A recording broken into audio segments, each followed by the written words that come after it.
Сайн байцгаана уу? Монголын санхүүгийн мэргэжлийн шинжилгээтэй холбооноос ирж байна. Хичээл 11. Энэ хичээлийг өмнөх хичээл 10-аар үндэслэн явуулнаа.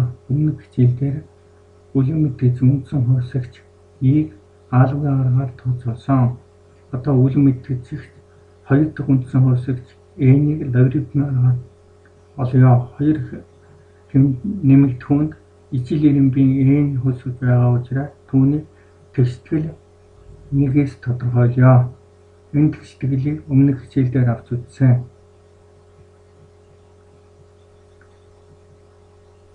Таван сая 674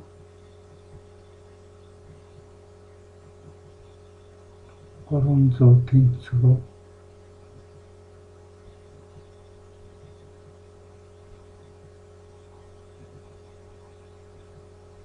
10 сая хүчх нь 1-ийг хуваана хаалтнуудаар 1 дээр нэмэх нь E-ийн 5 зэрэгт үүнийг 1 гэж өмнөх хичээлдээ тодорхойлсон. За 2 нэмэгдэхүүнд ижил ирэмбийн N хөлсөж байгаа учраас түүнийг дараах байдлаар логарифм чинь тодорхойлж болно.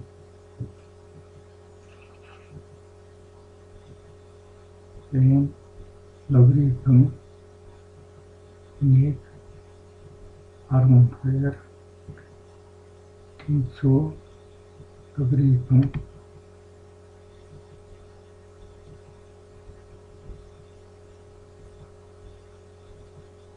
5 сая логарифм 5 сая 674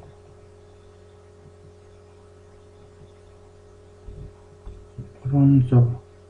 За эндээс N-ийг шууд олж болно.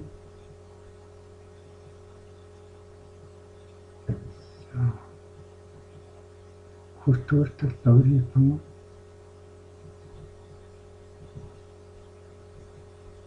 10 сая логарифм 5 сая 674 300 вахана логарифм бүхэл 112. За эндээс 7 асхан 75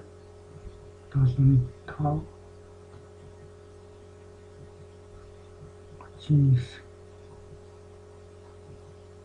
вахан гэвэл 04 92 тэнцүү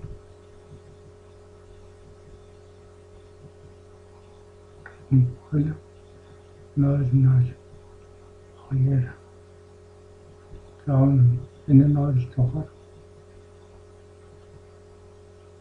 5 гэсэн. За ингээд өнөөдрийн хичээлийг өндөрлөж байна.